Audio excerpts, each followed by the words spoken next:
Welcome to the African History Network show right here on 910 a.m. The Superstation, the future radio. I'm your host, Brother Michael Imhotep. It is Monday, August 16th, 2021, and we are live. We're halfway through the month of August. It's been a very, very busy day today. Had to teach an online class before coming on the air today. So we have a lot to talk about. We had a great show Sunday. I'm almost finished editing. I'm finished editing Sunday's show. We're going to rebroadcast that. We rebroadcast these shows throughout the day on our Facebook fan page, The African History Network, The African History Network, and my YouTube channel, Michael Imhotep, Imhotep. All right, so on today's show, we've been talking about the initial results of the 2020 census. The initial results came out on Thursday, August 12th. And we've been going through discussing the decrease in the white population for the first time since 1790. And the white population overall dropped 2.6%, dropped down to 191.7 million. It dropped by 5.6 million.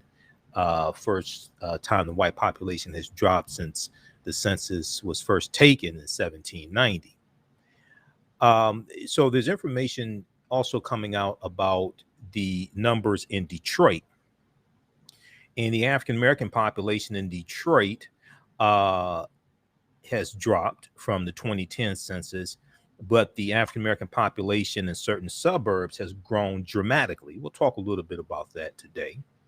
Detroit.com has some information on that, as well as the Detroit News. We'll discuss that. And then there was a piece that I wanted to talk about on Sunday's show, and we did not get a chance to get to it. This is from the Associated Press. It deals with 5 takeaways from the 2020 census. 5 takeaways from the 2020 census data. Okay, so we'll talk about that as well. And on yesterday's show, one of the things I talked about is how the census data is also tied to congressional districts, representation in the House of Representatives, as well as the Electoral College.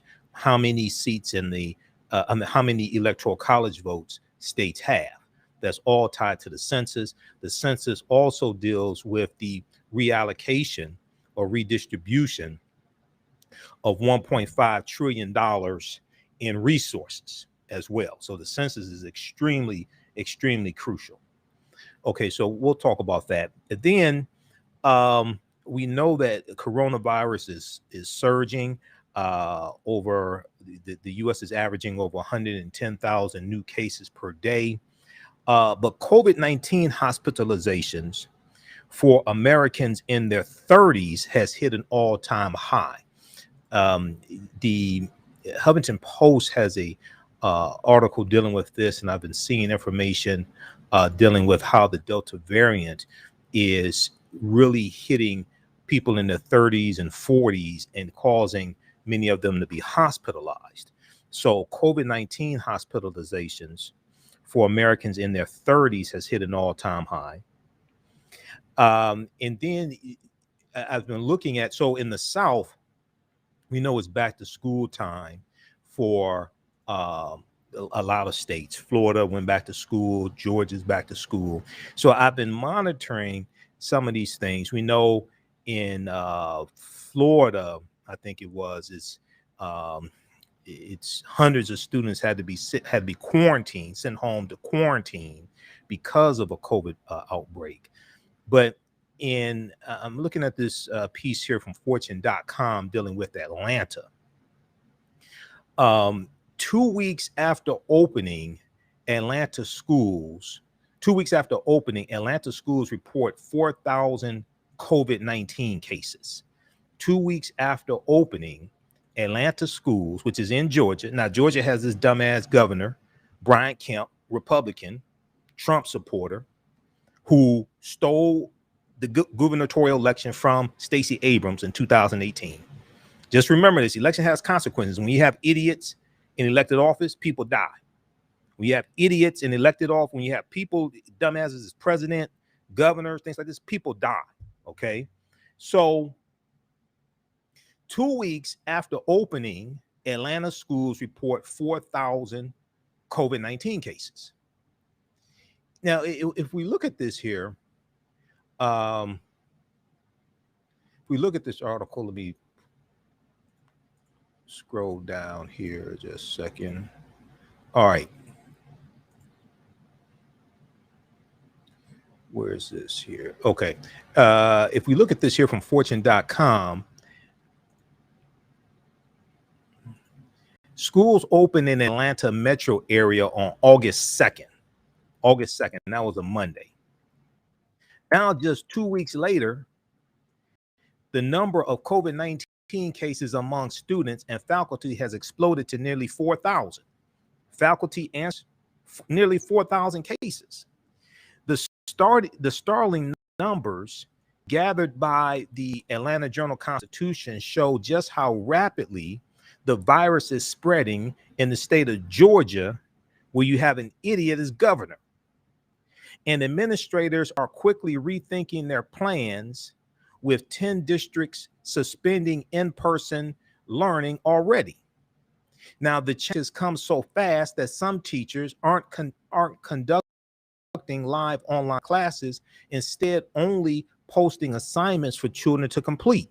Statewide, 1.7 million students attend public schools in Georgia.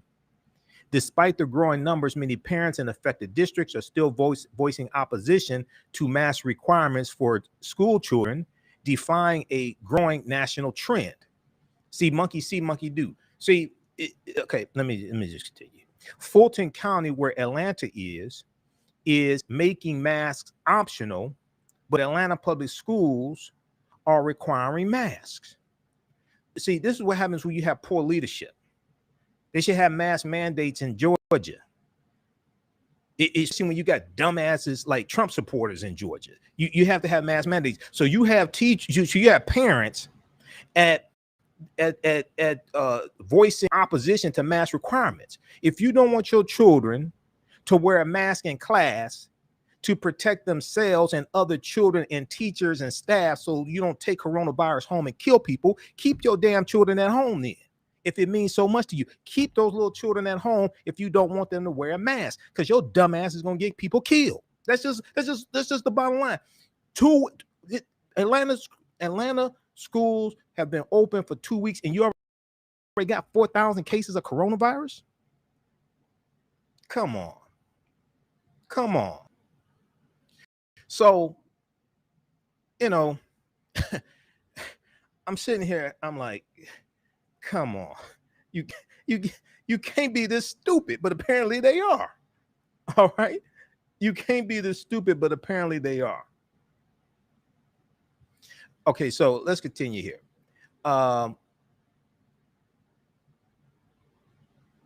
So we'll talk about that. Then I was on Roland Martin Unfiltered on Friday. Okay, and we spoke with Dr. Alexia Gaffney, okay, who is a virologist. I think she's a virologist, but she was giving a lot of good information about coronavirus, okay, and the Delta variant. I'm going to share an excerpt of that interview also. All right, now, so we'll talk about that. We'll also give an update on Haiti. We know Haiti suffered from a 7.2 magnitude earthquake on Saturday. It's more than 1,300 who have been reported dead. And at the same time, Haiti is bracing for Tropical Storm Grace that is hitting Haiti as well. Okay, so we'll give you a brief update on what's taking place there also. All right, now on the African History Network show, we focus on educating, empowering, and inspiring people of African descent throughout the diaspora and around the world, because right now it's corrects wrong behavior. What you do for yourself, what you do to yourself, and what you allow other people to do to you and get away with is based upon what you think think about yourself. What you think about yourself is based upon what you have been taught about yourself. What you've been taught about yourself is based upon everything you've read, heard, and seen about yourself. So when you control the radius of a man or woman's thoughts, you can control the circumference of his or her actions, because the mind can't do or teach what it doesn't know. Now, we do it a number of different topics here on the African History Network show. We deal with current events and history, politics, education, economic empowerment, entrepreneurship, love, sex, health issues, relationships, and much, much more. Sign up for our email newsletter. Text the word Kemet, Kemet, to 22828. To sign up for our email newsletter, text the word Kemet, Kemet, to 22828. To sign up for our email newsletter. Also visit our website, AfricanHistoryNetwork.com, AfricanHistoryNetwork.com. You can still register for the new 10-week online course I teach on Saturdays. We had a great class this past Saturday, from the Civil War to the Civil Rights Movement and Black Power, 1865 to 1968. From the Civil War to the Civil Rights Movement and Black Power, 1865 to 1968. Okay, we deal with approximately 100 years of a little more than 100 years of history, and deal with history right after the Civil War ended, and the last year of the Civil War, and right after the Civil War ended. And we go through and analyze a 10-year period of history, each class, to understand what happened to us, what happened after the Civil War ended, what were the laws and policies that put in place, how we got into this predicament we are in now, to understand where we need to go from here. Visit our website, AfricanHistoryNetwork.com, AfricanHistoryNetwork.com. We do the classes live. All of the sessions are recorded. As soon as you register, you can watch this past Saturday's class. You can watch classes 1 through 4 as soon as you register. And this is a fantastic class. You can watch from around the world. Even after the class is over with, you'll still have access to the course. You can still watch it. Click on register here, and then click on enroll. Class is regularly $130, on sale $80. All right, that's at AfricanHistoryNetwork.com, and we'll post a link here as well. Okay, let's jump in. I want to jump into this first story here, dealing with African-American population in Detroit. When we look at the census numbers, the African-American population in Detroit has declined. Deadline.com is a good article that they about this. They picked it up from the Detroit News. Black population drops in Detroit and grows dramatically in suburbs. Now, while Detroit and Michigan's African-American population declined in the past decade, the latest U.S. Census number shows that African-American residents have become a majority in 2 more Detroit suburbs, the Detroit Free Press reports. Now, the rapid growth of African-American residents in the Wayne County community of Harper Woods, and Wayne County is also the county that Detroit is in. The rapid growth of African-American residents in the Wayne County community of Harper Woods, as well as the Macomb County community of East Point, helped fuel this change. More African Americans also moved into other suburbs, including nearby Warren, Michigan, the state's 3rd largest city. We're going to continue this on the other side of the break. We'll also deal with 5 takeaways from the 2020 census. We'll look at some nationwide trends. The country is becoming more diverse. Also, we see a decline in children being born as well. The U.S. is becoming more urban. Rapid growth in unexpected places. Also, we see losses in Puerto Rico and in West Virginia. We'll deal with this on the other side of the break. We'll give you an update on what's going on in Haiti as well. And we'll talk about why COVID-19 hospitalizations for Americans in their 30s has hit an all-time high. You listen to the African History Network show, 9 10 a.m. Superstation, the Future Radio. I'm Michael Imhotep. We'll be back in a few minutes.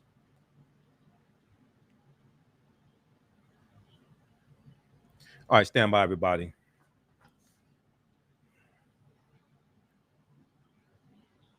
Stand by. How's everybody doing?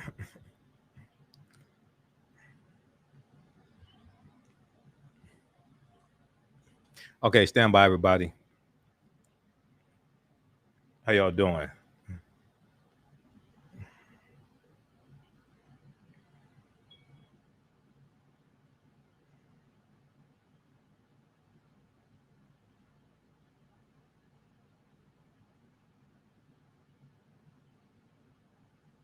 Stand by, everybody.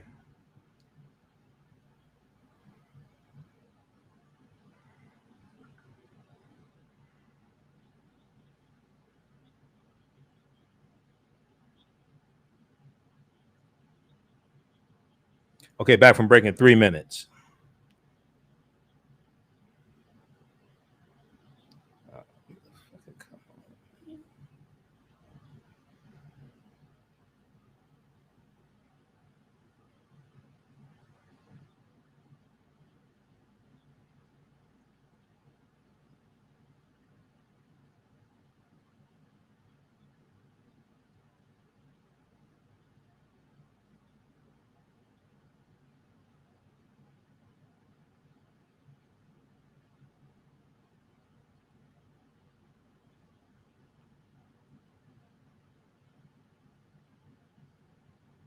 How's everybody doing? Hey, Sherry.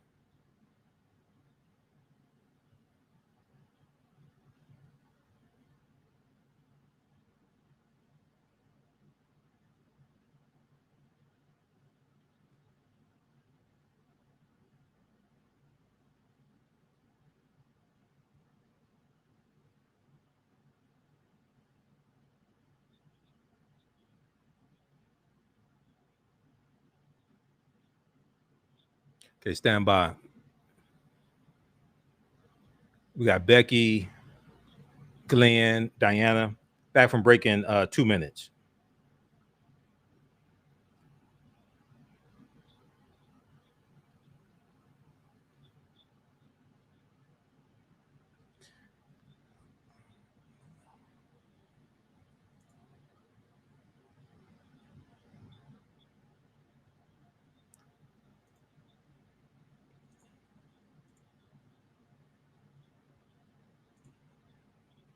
Infused with Stand by. racism is a power structure. It was laws and policies that put us in this predicament. It's going to be laws and policies that take us out. So when you control the radius of a man or woman's thoughts, you control the compass of his or her actions because the mind can't do Back from break in 1 minute. No. We have it all on 910 AM Superstation. For 910. Okay. We got Diana, Judy, Becky, Induka, Robert, John Ray.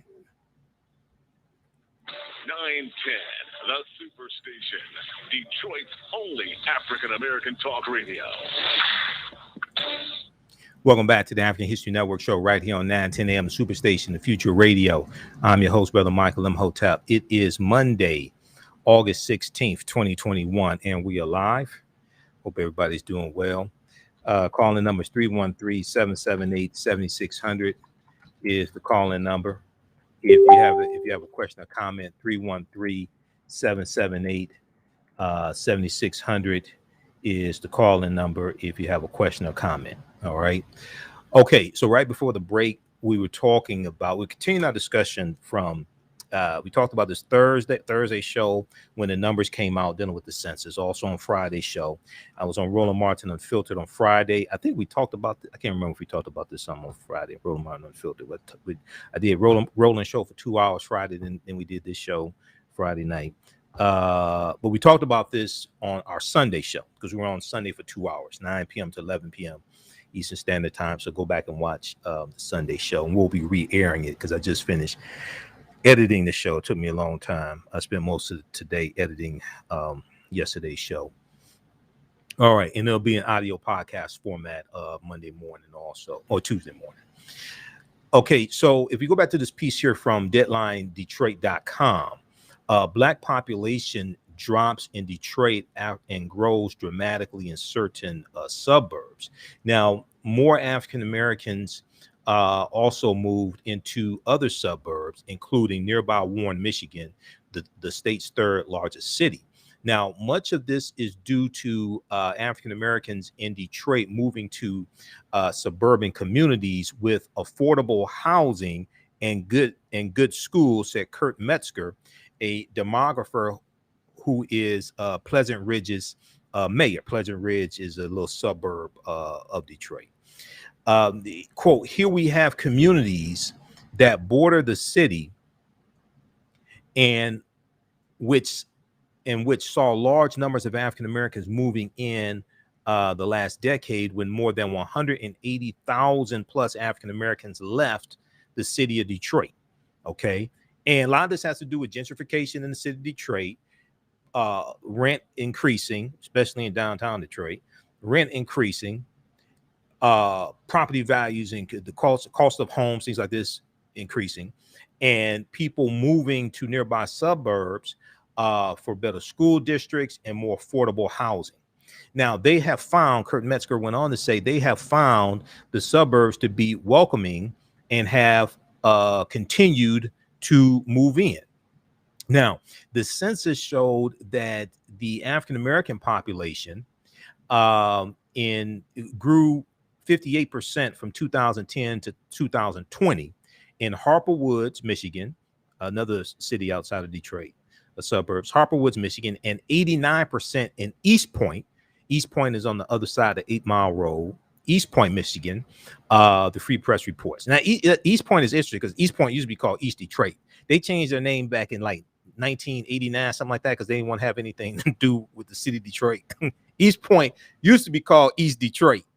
All right. They was totally separate city. They changed their name to East Point because they did not want to be associated with the city of Detroit. And then, then black people from Detroit moved out to East Point. So, okay. So, African Americans comprise 66% of Harper Woods population in 2020, up from 45.6% in 2010. And East Point is about 53% African American. That's funny because 30 years ago, East Detroit changed their name to East Point because they ain't want to have nothing to do with Detroit. Now look who's out there. Okay. Guess who's coming to dinner? I wonder if they're barbecuing on the front porch. But anyway, so East Point is about 53% African American, up from 29.5% in 10 years ago. 10 years ago, East Point, that 30 years ago changed their name from East Detroit because it was a predominantly white suburb and they didn't want to have nothing to do with the city of Detroit.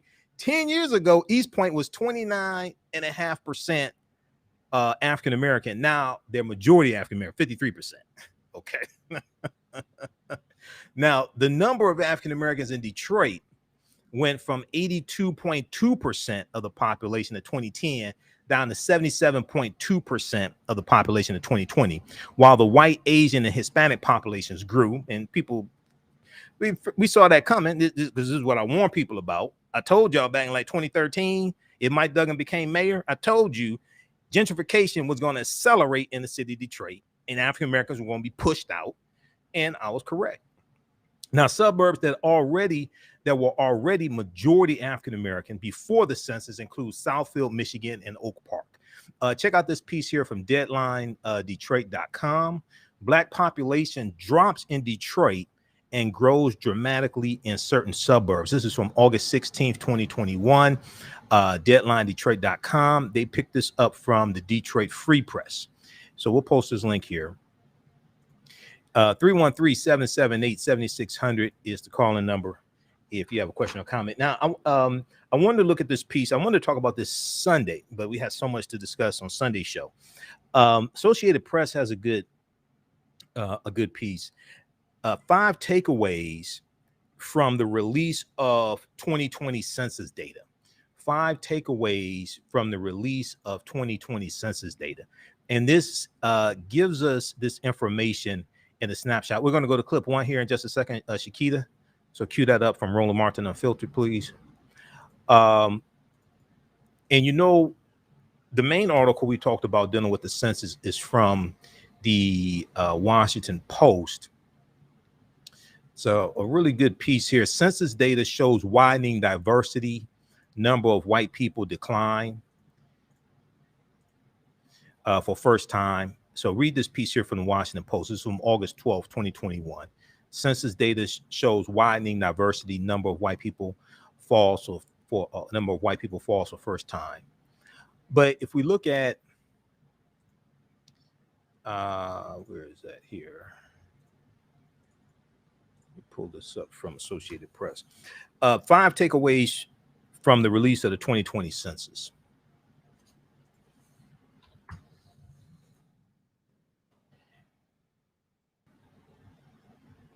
The white population declined for the first time on record. Now, the Census Bureau Thursday issued this long-awaited portrait of how the U.S. has changed. And let me see why this isn't coming up. Just a second. Okay. So they released this on August 12th. And the number one takeaway that they show is that the white population declined for the first time on record.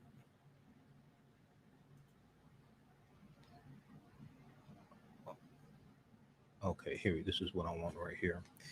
As U.S. head count has been carried out every decade since 1790. So the first census was taken. The first census was taken in 1790.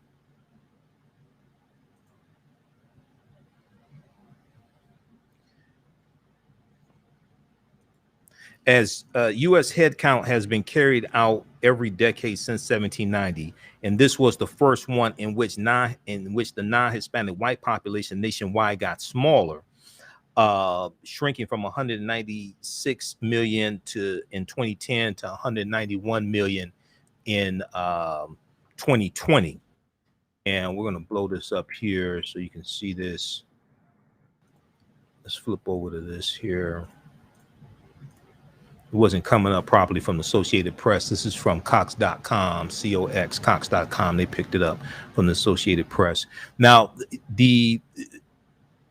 one of the things that's really important to understand, and not a lot of people know this, is that the data from the census will also shape how $1.5 trillion in federal spending is allocated. Okay, just saying, we lost our connection to the station. Let me reconnect.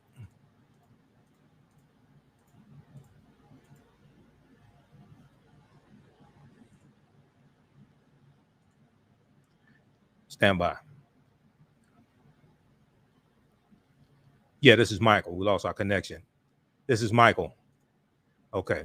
All right, we're back. Skype dropped a call here. Okay. One of the things that a lot of people don't know is that the data from the census is used to reallocate $1.5 trillion in federal spending. Okay, that comes from the census. Now, we see that the head count has been carried out every decade since 1790. The census has been taken since 1790, when the first census happened, and the white population dropped from 196 million in 2010 down to 191 million. It's the first time the overall number of white people dropped in the history of the census. The data also showed that the share of the white population fell from 63.7% in 2010 to 57.8% in 2020. Okay, now the people who identify as a race other than white, black, Asian American, Native American, Native Hawaiian, or Pacific Islander, either alone or in combination with one of those races, jumped to 49.9 million people, surpassing the African American population, which is at 46.9 million people. Okay, and people, and these are those that identify as multiracial. Okay, we saw those who identify as biracial or multiracial increase. Also, the African American population increased 6% up to 46.9 million. Now, the U.S. is becoming more urban also. almost all of the growth of the past 10 years happened in metropolitan areas. Almost all the growth in the past 10 years happened in metropolitan areas.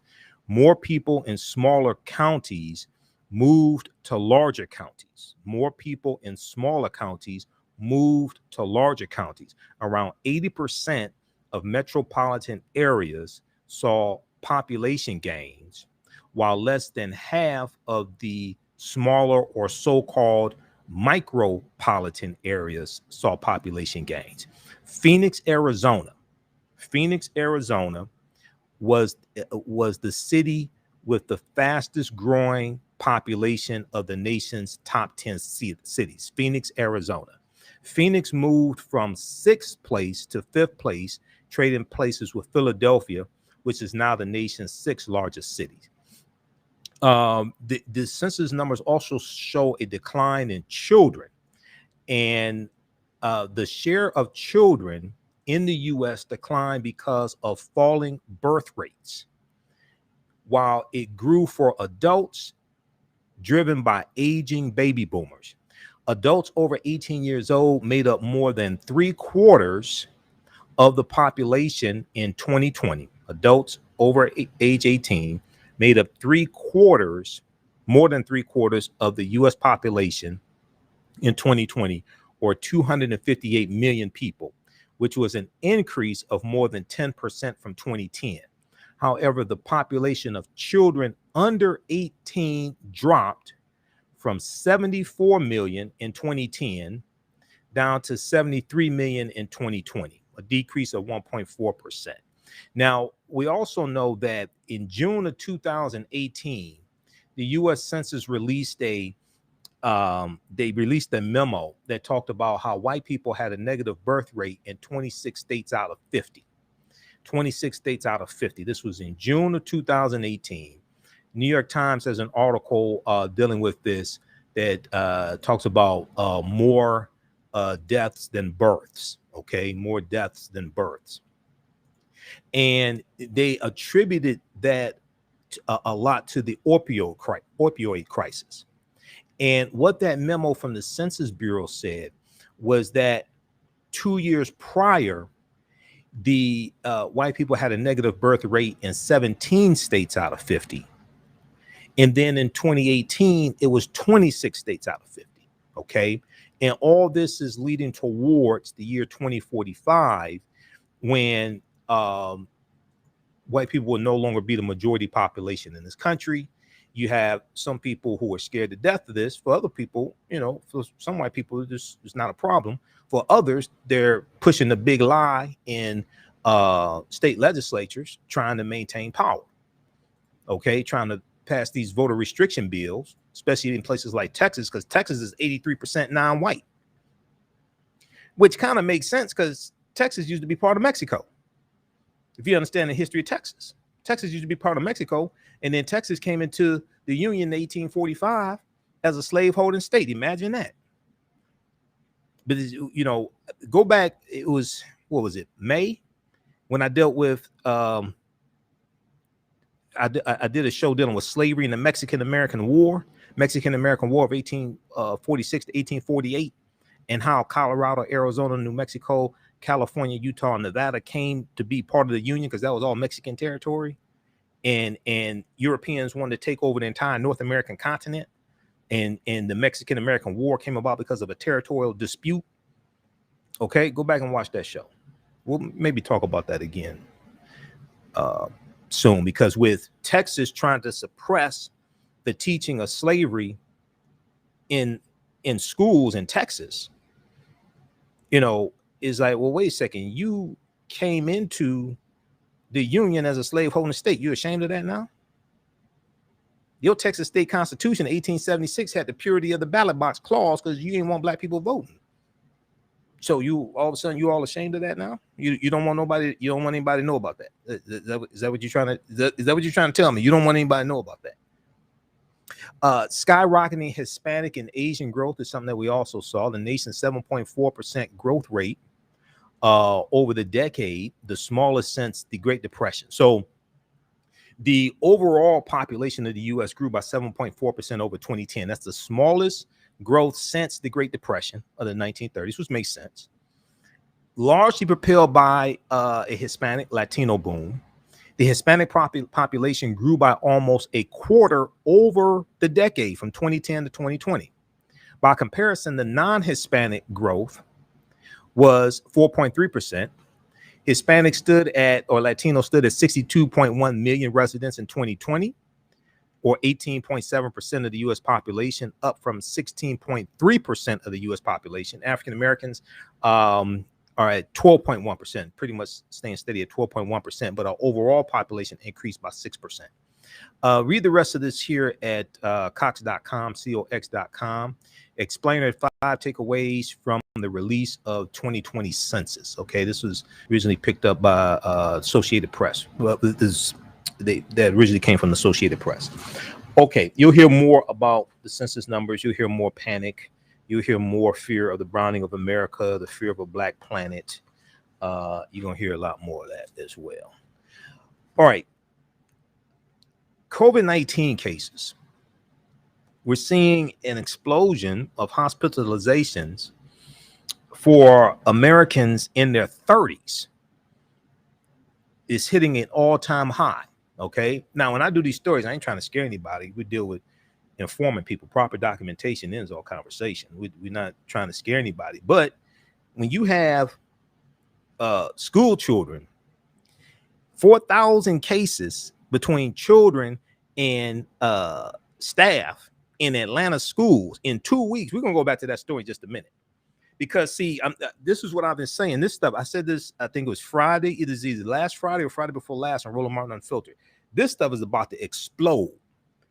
Because if the cases of COVID-19 were already exploding before children went to school, and you were already at about 120, 130,000 new cases, depending upon which week, wait till they go back to school.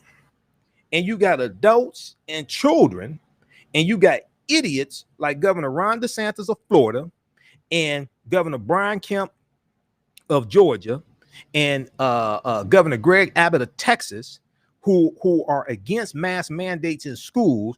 Wait till these children go there, and you're going to have an explosion. These schools are going to become super spreaders. This is what's going to take place. And now we're seeing hospitals being overran. Now we're seeing in certain states, in certain counties, they have to turn away people who want surgery, turn away people who want elective surgery. Okay, this is, and when you have idiots in elected office, people die. This is an example of how elections have consequences. So if we look at this piece here from Huffington Post, okay, Huffington Post has an article, COVID-19 hospitalizations for Americans in their 30s hits an all-time high. Let me pull this up here. And we're going to go to that clip in just a second, Shakita. So this is from August 15th, 2021. August 15th, 2021. Let me pull this up here on the big screen. So COVID-19 hospitalizations for people in their 30s has reached a record high in the U.S. in the latest evidence that the dangerous Delta variant of the disease poses formidable risks for younger age groups. Now, the Center for Disease Control and Prevention reported a total of 170,082 hospital admissions of those aged 30 to 39 for the beginning of August 2020 to last Wednesday.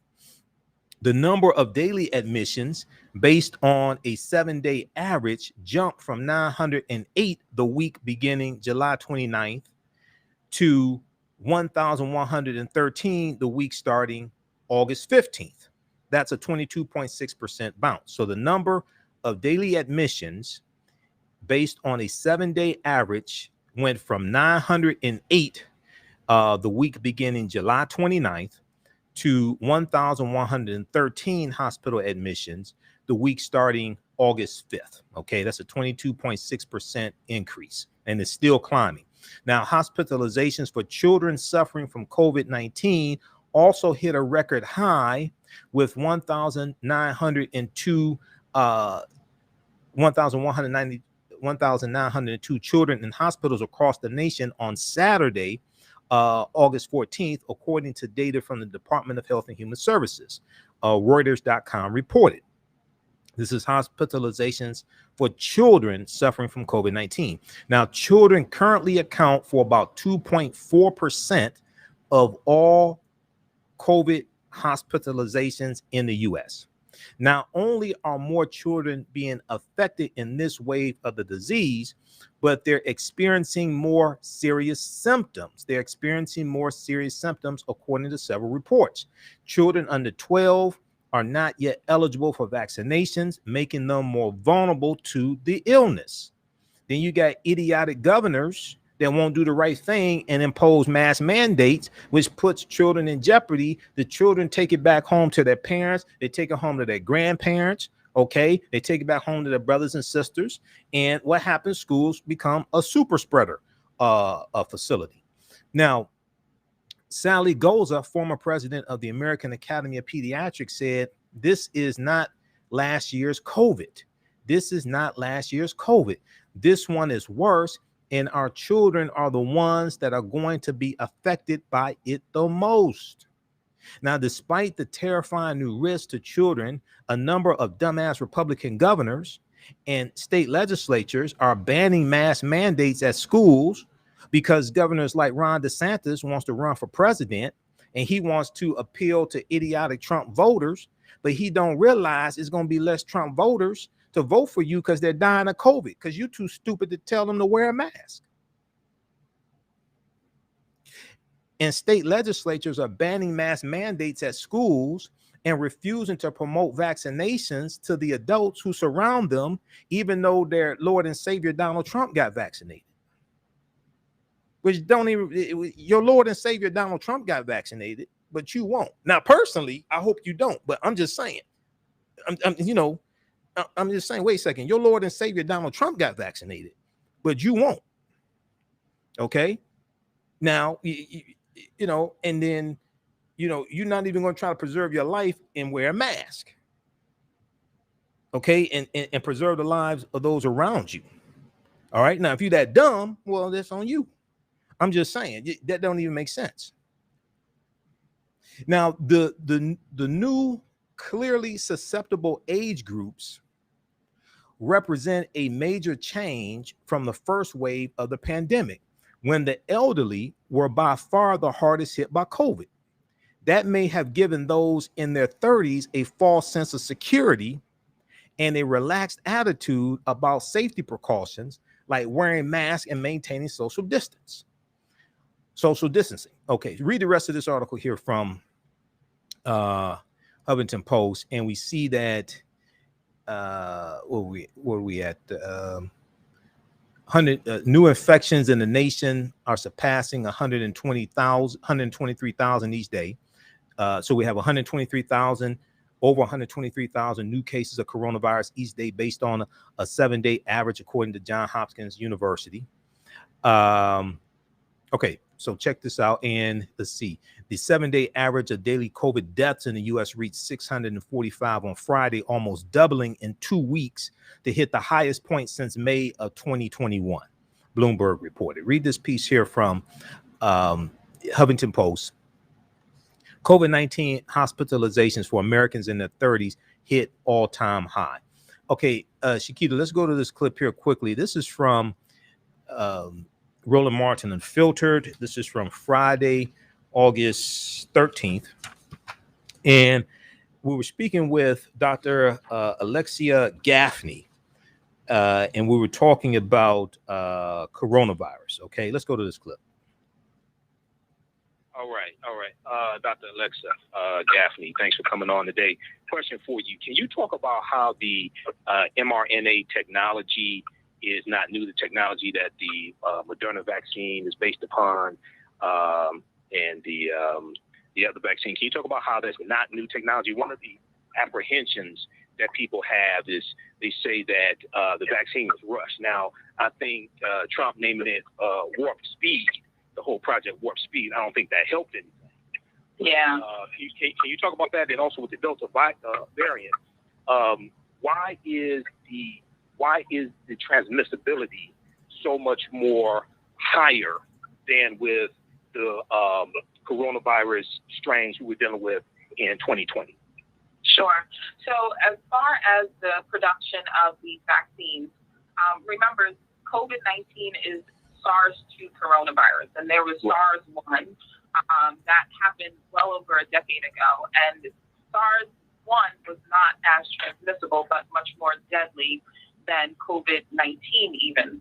And so they have been working on vaccines back then. So that didn't become a pandemic. So that epidemic sort of petered out over time. And so that was kind of shelved technology that they pulled back out because they recognized that, listen, we have these mRNA vaccines, or we have this mRNA technology that we can utilize, and all we have to do is get the genetic code for the COVID-19 virus, for SARS-CoV-2, and apply that genetic code to this mRNA-based technology that we've had in the works for decades, and we can utilize that to make vaccines that would be effective to fighting the virus that causes COVID-19, SARS coronavirus 2 or SARS-CoV-2. So this is not new technology. This is technology that has been in place and has been used for other modalities as well, like cancer treatments and therapeutics. So we are just using old technology, or we basically have just taught an old dog new tricks in terms of application of this type of research and this type of vaccine technology to a new virus and a new infection. And the beautiful thing about mRNA vaccines is that you can produce them very quickly. Unlike a flu vaccine, where you're essentially growing a viral culture, that can take months, almost a year to produce a vaccine. So because the technology allows for quicker production of the vaccine, we're better positioned to potentially end this COVID-19 pandemic because we don't run into issues with, the time we need to produce these vaccines. So it's old technology that has been manipulated for a new current situation. So it's not like COVID came on the scene in China in October of 2019, and now all of a sudden the work started. That was work, technology research that was already being done, and the only reason we were able to bring the vaccine forth is because the rate at which people were getting infected, right? When you had millions of people per day getting infected, you can reach your endpoint of your clinical trial very quickly. It's not like if somebody was trying to make a new measles vaccine, let's say, since measles is always part of the vaccine conversation, right? We see measles cases so infrequently, it would take you years to figure out if your new measles vaccine was effective because you don't really see cases that often. So you don't reach a clinical endpoint as quickly as you do when literally millions of people around the world are being diagnosed with the infection you're trying to prevent with your vaccine. So a lot of healthcare dollars, a lot of federal dollars, a lot of dollars worldwide were thrown at this research, which funding is often an issue. You had multiple parties involved, and people need to remember, not every vaccine that was researched was brought to market, right? They started with over 150 vaccine candidates. That list dwindled down to 26 or 28. Then we had a top 7 contenders, and here in the United States, we have 3 of those 7 available to us. There are other vaccine candidates that are available in other parts of the world that the CDC and the FDA said, you know what, that's not for us. We're going to stick with these 3, and we'll continue to see how it goes. And to me, that's very promising and very reassuring. So I want people to remember that not every vaccine candidate that was researched came to human clinical trials. Some of them were weeded out before then, and not every vaccine was determined to be safe and effective for use. So the 3 that we're using are what was determined to be most suitable for use in American people. And, this is based on old as well as new vaccine research data. Right. Okay, pause it right there, Shakita. Okay, so that was Dr. Alexia Gaffney Adams. She is actually a medical doctor, unlike a lot of dumbasses you see on social media. don't know what the hell they're talking about, just trying to get clicks and likes and whatever else. She is a general infectious disease doctor. She actually went to medical school. Go watch. We're going to post a link here to that entire show, because that's just an excerpt of the interview we did with this sister on Roland Martin Unfiltered. That's from Friday, August 13th, 2021. And we'll post the link here. You can watch that on YouTube, Roland Martin on YouTube, and Roland Martin on Facebook also. Let me see. We got that link here for the entire show. I'm going to post this here. Yeah.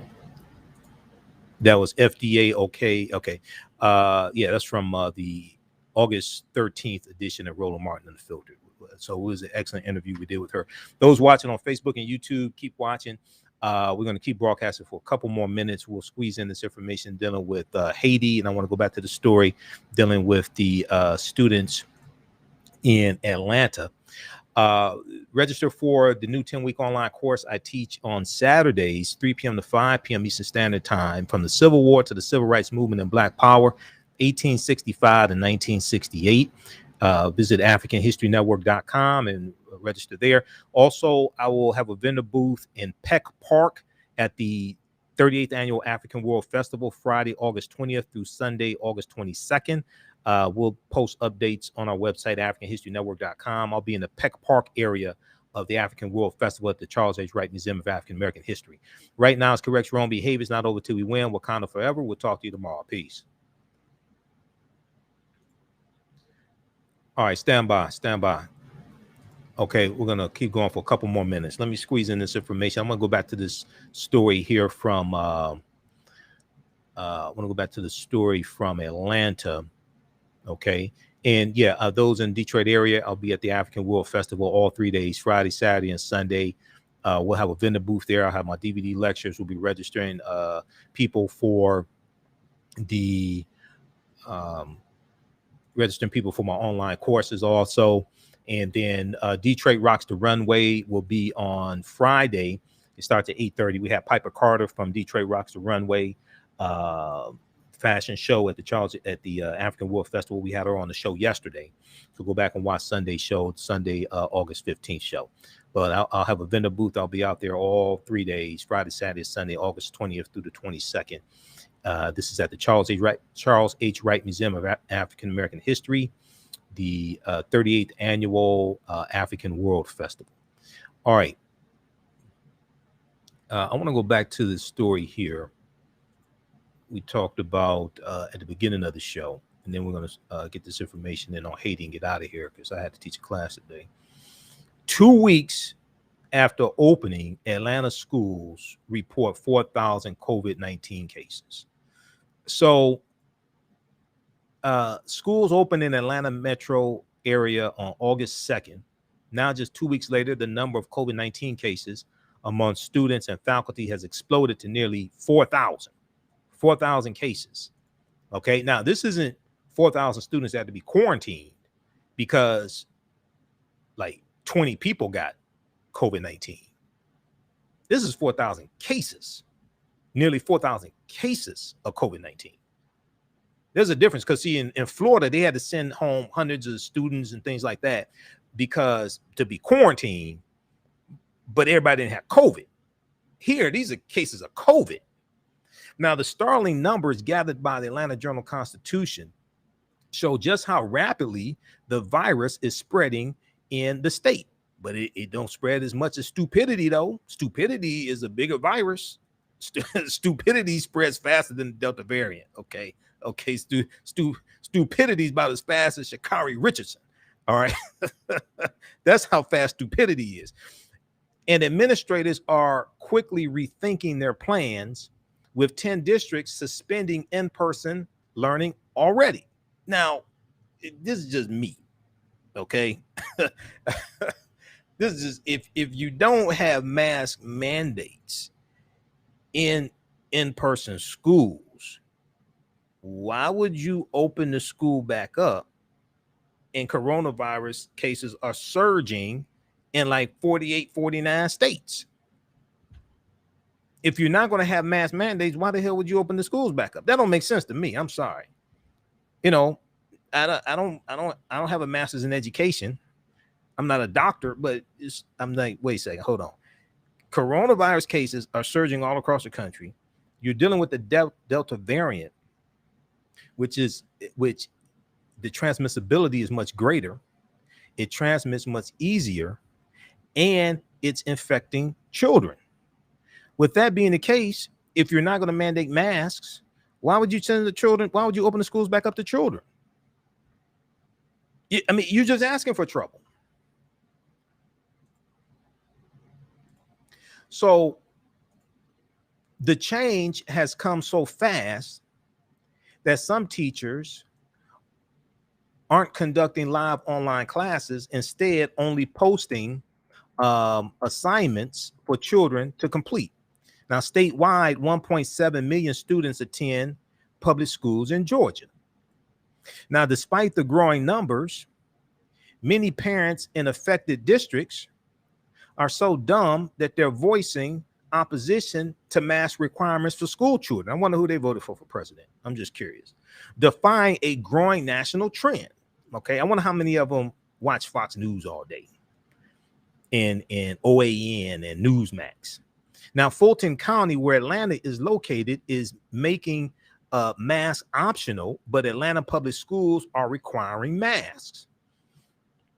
Now, the suburbs, Atlanta public schools, so that makes sense because Atlanta's where a lot of African Americans are, and they're like, look, we ain't trying to die now. Okay, we want to. That makes sense to have mask mandates. To have mask mandates. Now, the suburbs of Decatur, Clayton County, DeKalb County, Douglas County, Gwinnett County, and Henry County also are requiring masks. Henry County switched to a mandate only last week. It reported 822 individuals in quarantine on Monday. Now, at least 2 districts in the area have delayed the start of school, of the school year. That makes sense to me. And some, such as Ware County, W-A-R-E, Ware County, have suspended class operations entirely as a result of the high number of cases. Students are not expected to return there until September 7th. Okay, now, because it makes sense to have classes online, at least till, you get this under control. And when you got an idiotic governor like Brian Kemp, come on. This is the guy. Come on. The CDC's headquarters is down the street from Brian Kemp's office, and he's this stupid. The CDC is headquartered in Atlanta. It's down the street from Brian Kemp's office. From Brian Kemp's office. You remember when last year when Brian Kemp said, when they found out, what did he say? He said they found out that it could be transmitted. I can't remember if he said through the air or something like that. He said it was a game changer. It's like, dude, the CDC, their headquarters is down the street from you, and you don't know this. Many other school districts, which previously said they would not post data on COVID cases or offer contact tracing, have since reversed their policies. So you had some school districts that said, we're not going to do contact tracing. So it's like, if Johnny gets COVID, we ain't going to call the other kids' parents and say, look, Johnny got COVID. You need to quarantine. We're not going to do that. We're not going to do contact tracing. It's like, what do you think is going to happen? Georgia has been a hotbed for COVID-19 in recent weeks. You think? The state's 7-day rolling average topped 6,000 on Friday, the worst it has been since February 1st. Okay, Georgia has been a hotbed. See, now let's just back up for a minute. In 2018, when Stacey Abrams was running for governor, you had some African Americans in Georgia who said they were not going to vote for Stacey Abrams because Stacey Abrams didn't have a black agenda. I talked to some of them on my Facebook page. But your dumb ass let Brian Kemp get elected, and Brian Kemp has an anti-black agenda. So how'd that work out for you? And then Brian Kemp signed SB 202 into law. Okay, Senate Bill 202, the voter restriction bill. Brian Kemp has an anti-black agenda. This, like I said before, policies don't have to say black or African American to benefit you or to harm you. This is why you have to look at this is why you have to look at the candidates' platforms. You have to look at their policies. You also have to look at their judgment. Stacey Abrams is much smarter than Brian Kemp. Now, that's not saying anything. Brian Kemp is dumb as a bag of rocks. But when you have somebody who's an idiot like that as governor, that's dangerous. You're going to get people killed. Georgia has been a hotbed for COVID-19 in recent weeks. The state's 7-day rolling average topped 6,000 on Friday. That's for new cases. The worst it has been since February 1st, 2021. More than 4,200 people have been hospitalized, with healthcare officials warning they are running low on beds and staff. Not just beds, they're running low on staff. People act like the staff at hospitals like don't get tired, don't get sick, don't suffer from PTSD, don't have breakdowns. They just keep running like the Energizer Bunny or something like that. So in Georgia, there more than 4,200 people have been hospitalized, with healthcare officials warning they are running low on beds and staff. More than 87% of the state's ICU beds are in use, and over 40 hospitals statewide are turning away patients. Now, there was a segment when we were talking to Dr. Alexia Gaffney on Friday, Roland Martin Unfiltered. There was a clip that Roland was at a funeral, okay, for his aunt, and Amisha, the sister, who's on, she does news in Michigan. I forgot which city she's in, but she was sitting there for Roland.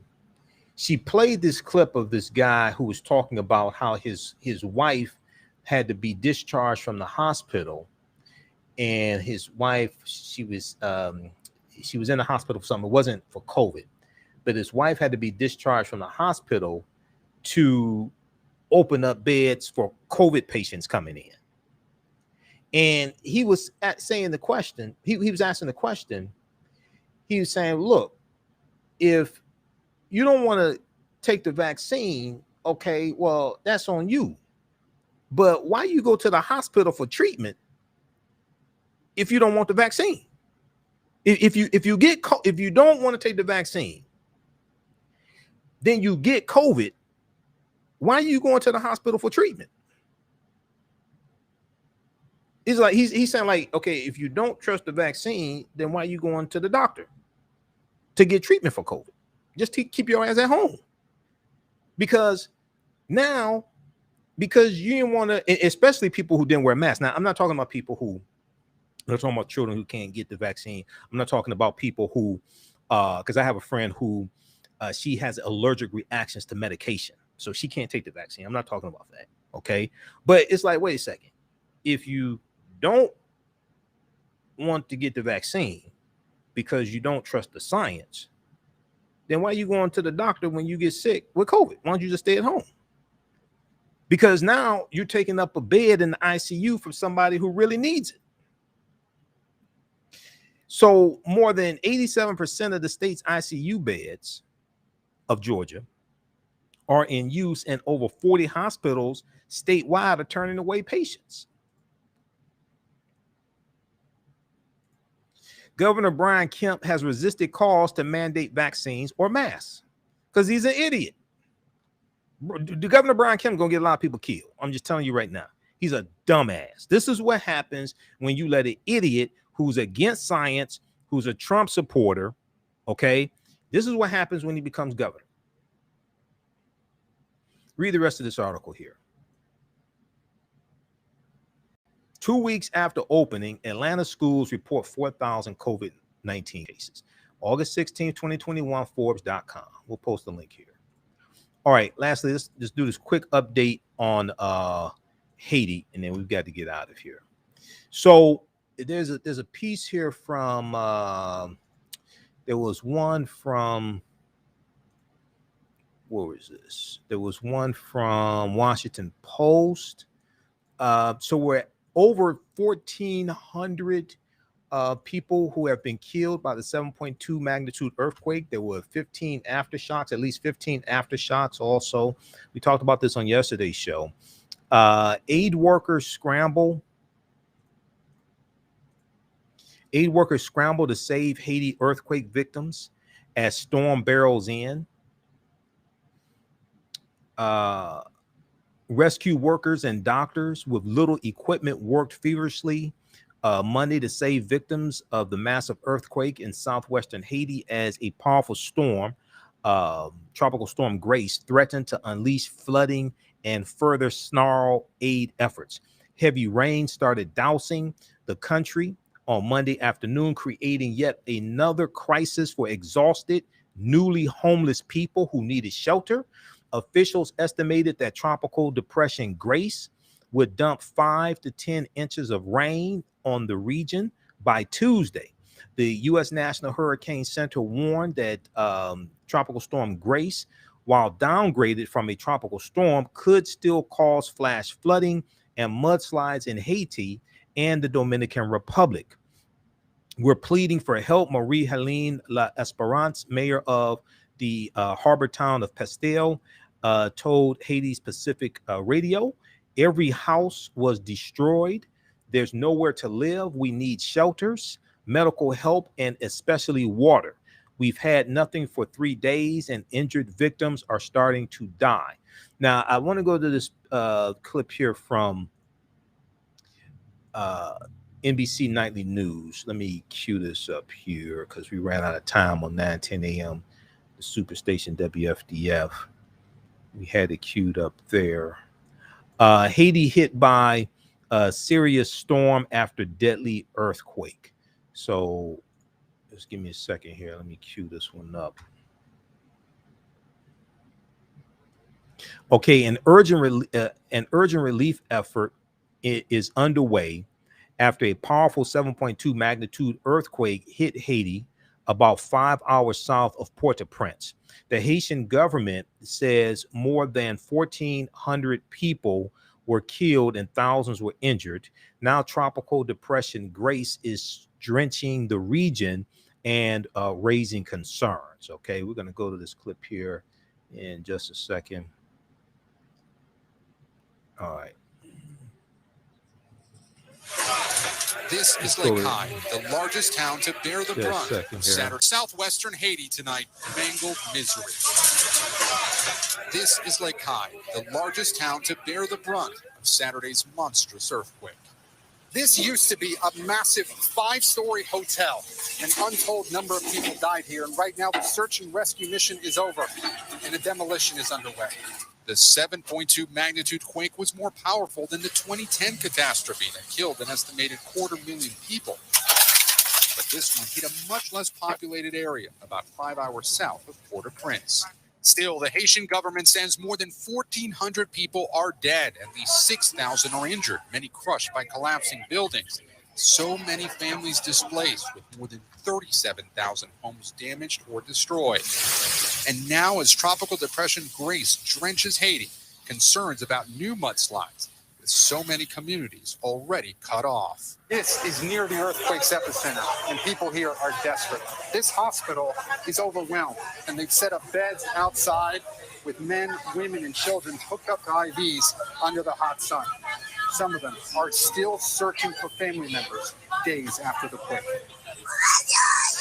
The children are perhaps most striking, their anguish matched only by their parents' confusion. Patience is thin here, and so are the medical supplies. This woman cries as she tells us her daughter's in pain next to her, and rescuers pulled her grandson from the rubble alive. This man with a broken arm hopes he's evacuated to Port-au-Prince. The U.S. Coast Guard is helping with that, a constant flow of the injured in agony, but out of the epicenter. Magali Noel Dresse says her cousin's home collapsed and killed her. Today she waited to evacuate her uncle. This region's future uncertain. I know it's going to be very tough, and we have to stay strong because we have a reason to build. Even days after the quake, the locals here are still living outside of any structure that's still standing for fear of aftershocks. Authorities are still assessing the scope of this disaster. Okay, so that's NBC Nightly News, August 16th, 2021. And if we look at the live updates here from the New York Times, I see they updated it. Search for survivors after quake cures nearly 1,300. The 7.2 magnitude earthquake was a devastating blow to a country still reeling from a presidential assassination. A tropical depression is expected to batter the island starting Monday. And let's see, bracing. All right, nearly 1,300 dead after Haiti earthquake, and the country is bracing for a tropical depression. Okay, so there's a brief update they have to this also. They updated it August 16th. Okay, so check out the updates from New York Times as well. Now, U.S. sends search and rescue team to Haiti to help search for survivors. The United States has sent a specialized search and rescue team to Haiti to help extricate any survivors from the quake rubble, an indication that Haiti is poorly equipped for such an operation and that many trapped victims may still be alive. The United States Agency for International Development, the main provider of American foreign aid, said Sunday that the team was dispatched in response to a request from the Haitian government. The team from the Fairfax County Fire and Rescue Department in Fairfax, Virginia, is composed of 65 emergency responders and 4 dogs. It was carrying 52,000 pounds of specialized tools and equipment, including hydraulic machines that can break through concrete slabs, as well as drills and torches and emergency gear. Okay, so check out these updates here. So they have information here. Here's what to know about the Haiti earthquake. Also, briefly what happened: a 7.2 magnitude earthquake struck Haiti on Saturday, August 15th. Saturday morning, August 15th. It was stronger than the 7.0 magnitude earthquake that devastated the country in 2010. The United States Geological Survey said the quake struck 5 miles from the town of Petit Trop-de-Nips in the western part of the country, about 80 miles west of Port-au-Prince, the capital. Seismologists said it had a depth of 7 miles. It was felt as far away as Jamaica, 200 miles away. Okay, the earthquake was felt as far away as Jamaica, 200 miles away. Now, the U.S. Tsunami Warning Center reported a tsunami threat because of Saturday's earthquake, but later rescinded it. Okay. And they show a map here also. Let's see here. Haiti surgeons operate with minimal supplies and patients recover in the parking lot. Okay, so read the rest of this here. Check this out. Check out the updates from Washington Post and New York Times. This information NBC News as well, but New York Times, Washington Post has better updates. Also, Miami Herald has some good updates. I've been looking at the updates. I'm subscribing to the Miami Herald as well. I guess I'm about to pay them some money also to actually be able to access everything. I just renewed my subscription to Britannica.com, Encyclopedia Britannica, because I use information, some of the information when I teach my online courses, and I use Encyclopedia Britannica for research. So I just started paying them yesterday. I guess I'm going to pay Miami Herald some money also. All right. Hey, if you like this type of information and you want to support the African History Network, $ the AHN Show through Cash App, $ the AHN Show through Cash App, also through PayPal, paypal.me /the AHN Show, paypal.me /the AHN Show. Also at our website, AfricanHistoryNetwork.com, AfricanHistoryNetwork.com. We're here 6 days a week. So just keep doing the research, stay on the air, keep broadcasting, finance the show, pay some of the bills, etc.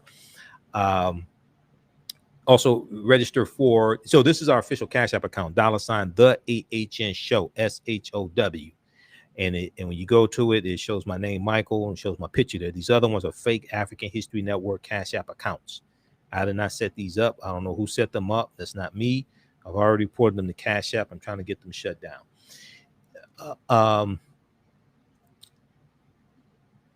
You can still register for the 10-week online course, the new one I teach on Saturdays, 3 p.m. to 5 p.m. Eastern Standard Time, from the Civil War to the Civil Rights Movement and Black Power, 1865 to 1968. As soon as you register, you can watch classes 1 through 4. We just did the classes past Saturday.